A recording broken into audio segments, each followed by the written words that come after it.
नमो भगवते वासुदेवाय। आज हम आपके लिए लेकर आए हैं अधिक मास स्नान की गौदान की बेहद सुंदर कहानी। एक साहूकार था, वह बहुत धनवान था, लेकिन कभी किसी को दान नहीं देता, ना ही अपनी पत्नी को दान करने देता। सेठानी बहुत परेशान रहती थी। वह व्रत पूजा पाठ करती तो सेठ उसे बहुत चिढ़ाता था और कहता था, तुम यह सब क्यों करती हो? लेकिन सेठानी चुपके से कुछ न कुछ दान करती रहती थी। एक बार सेठानी ने अधिक मास का स्नान किया। अब वह रोज मंदिर जाती, कथा सुनती थी। एक दिन कथा में उसने सुना कि गौदान जरूर करना चाहिए। कथा में बताया गया कि जब मनुष्य गौदान करता है तो मृत्यु के बाद उसे वही गौ मिलती है। गौ माता की पूंछ पकड़कर ही मनुष्य वैतरणी नदी पार करता है और गौ माता सीधा वैकुंठ तक पहुंचाती है। गौ माता में 33 कोटि देवी देवताओं का वास माना जाता है। इसलिए मनुष्य को जब तक जीवन मिले तब तक गौ सेवा और दान अवश्य करना चाहिए, क्योंकि गौ माता ही जीव को वैकुंठ तक पहुंचाने वाली मानी गई है। यह सब बातें जब सेठानी ने सुनी तो वह सोचने लगी, मैं गौदान कैसे करूं? अगर सेठ जी को पता चल गया तो वह बहुत नाराज होंगे। तब उसने पंडित जी से पूछा, अगर असली गौदान नहीं कर सके तो क्या करें? पंडित जी बोले, सोने और चांदी की गौ बनवाकर भी दान कर सकते हैं। सेठानी ने सोचा, यह तो बहुत अच्छा उपाय है। मैं सोने और चांदी की 2 गाय बनवा लेती हूँ, एक सेठ जी की तरफ से और एक मेरी तरफ से, फिर दोनों का दान कर देंगे।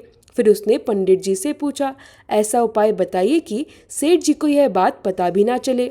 तब पंडित जी बोले, ऐसा करो, गौ तो सोने चांदी की बनवाओ, लेकिन उसके ऊपर पीली और काली मिट्टी चढ़ा देना। फिर तुम दोनों संकल्प कर लेना, सेठ जी यही समझेंगे कि मिट्टी की गौ है।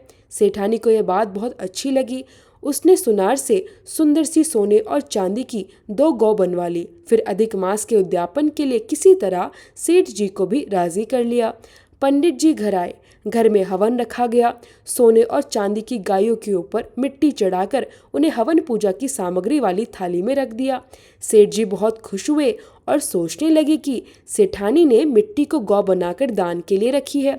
फिर दोनों ने मिलकर हवन पूजन किया और उन गायों का दान कर दिया। समय बीतता गया। कुछ वर्षों बाद सेठ जी और सेठानी जी दोनों की मृत्यु हो गई। मृत्यु के बाद जब वे ऊपर पहुंचे तब वैतरणी नदी पार करनी थी। कहते हैं कि मरने के बाद वैतरणी नदी को गौ माता ही पार करवाती है। तभी अचानक सेठ और सेठानी के पास पीली और सफेद सुंदर गौ माता आकर खड़ी हो गई। सेठ जी और सेठानी जी ने उनकी पूंछ पकड़ ली और गौ माता ने उन्हें आराम से नदी पार करा दिया। नदी पार करने के बाद सेठ जी ने आश्चर्य से पूछा, हमने तो कभी भी गौदान नहीं किया, फिर ये गौ माता हमें कैसे मिली? तब सेठानी मुस्कुराकर बोली, आप तो जीवन भर धन जोड़ते रहे और सब वहीं छोड़ आए। आपने कभी किसी को दान नहीं दिया। जो मनुष्य दान करता है वही उसे आगे प्राप्त होता है। हमने 2 गौ दान करी थी, इसलिए आज गौ माता हमें पार कराने आई है। सेठ जी बोले, लेकिन वह तो मिट्टी की गाय थी। तब सेठानी बोली, नहीं सेठ जी, वो मिट्टी की नहीं थी, वे तो सोने और चांदी की गौ थी।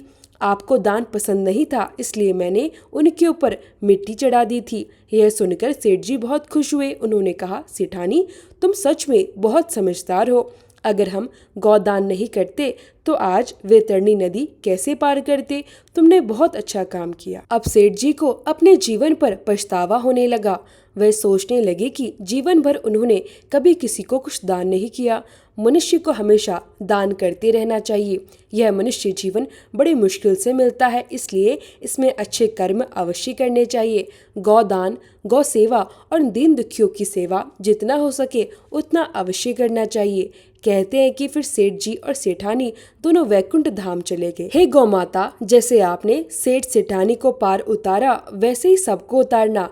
कहता ने, सुनता ने, हुंकारा भरता ने अपने पूरे परिवार की रक्षा करना। अब सुनिए विनायक जी की कहानी। एक छोटी सी लड़की थी। वह घर के बाहर चबूतरे पर बैठी थी और झूठे ही भाई को खिला रही थी और झूठे से ही बिलोना भी बिलो रही थी।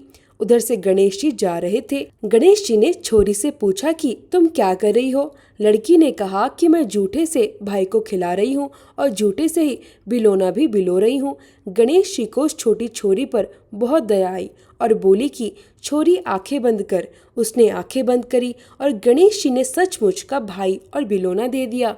हे गणेश जी महाराज, आपने उस छोरी को भाई और बिलोना दिया, वैसे सबको देना। कहता ने सुनता ने हुंकारा भरता ने अपने पूरे परिवार की मनोकामनाएं पूर्ण करना।